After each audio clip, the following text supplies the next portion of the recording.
Beauty and the Beast Girl is a generic romance story until it isn't. Going through every conflict and trope that happens in the genre, it feels like another one of those romance stories that could go on for a million chapters. However, it gets unexpectedly tragic and ends pretty abruptly. The story is about a blind girl and an immortal beast girl who is self-conscious about her appearance falling in love. Nothing innovative about the premise, and unfortunately everything else is pretty generic. The plot was spontaneous, the inner and external conflicts were nothing new, and there's nothing wrong with being generic, it's just that overall it felt pretty weak. I was going to rate it a 3 out of 10, but this video wouldn't exist if that were the case.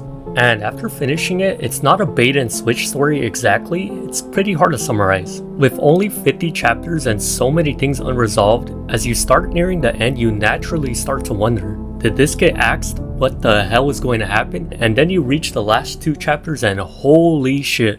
In chapter 49, it starts with the classic trope of misunderstanding that their lover is leaving. This eventually leads into the next thing and they start talking about their different lifespans. They start fussing over each other and say all the lines you'd expect. And then something completely unexpected happens. The blind girl tells her, "I want you to live in the world that remains after I'm gone. If it really gets to the point where you become so lonely that you can't bear it, chase after me." Oh my goodness, Valentine! This little selfish request is so good and it's totally in line with her character. They cover each other some more with some real talk and it's pretty wholesome, and at the very end they end up proposing to each other at the same time. And wow, this is so cute. But wait, there's only one more chapter. There's still so many things that haven't been resolved.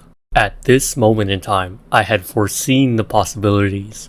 But out of everything I assumed, even with my unholy amounts of media literacy, I only ended up being half right. One of my guesses was that the ending would be rushed, and it was rushed, but I'd honestly say I'm wrong. It felt natural, probably one of the greatest conclusions you can ask for in only one chapter worth of time.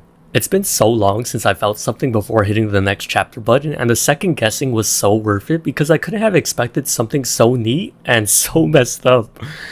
I wish I could spoil the last chapter, but there's not a great way to enjoy it without reading the rest. There's a lot going on, which is only natural since it is a conclusion of 50 chapters done in only one chapter. It's honestly a shame that only 4% of the entire manga is something different. I'm sure people looking for a Yuri manga to read can enjoy it from start to finish, but I personally struggled to stay engaged. I only can recommend this to fans of the genre, but for anyone curious, I do think the ending might be worth reading the other 48 chapters for. Still, my final rating is a lot better than if it were to continue on forever. A 5 out of 10. Maybe a little bit too generous. I do think there's better doomed Yuri out there to read, but I was just so pleasantly surprised by something I wrote off as another one of the hundreds of pointless things I've read. The pacing is definitely a struggle, but I just wanted to talk about this manga. I might review more stuff in the future, and I'll definitely ask my Discord for what videos should come first. And I will say this in every video that I do use the entirety of the number scale, unlike most people. Just because I rate something a 2, it isn't the end of the world.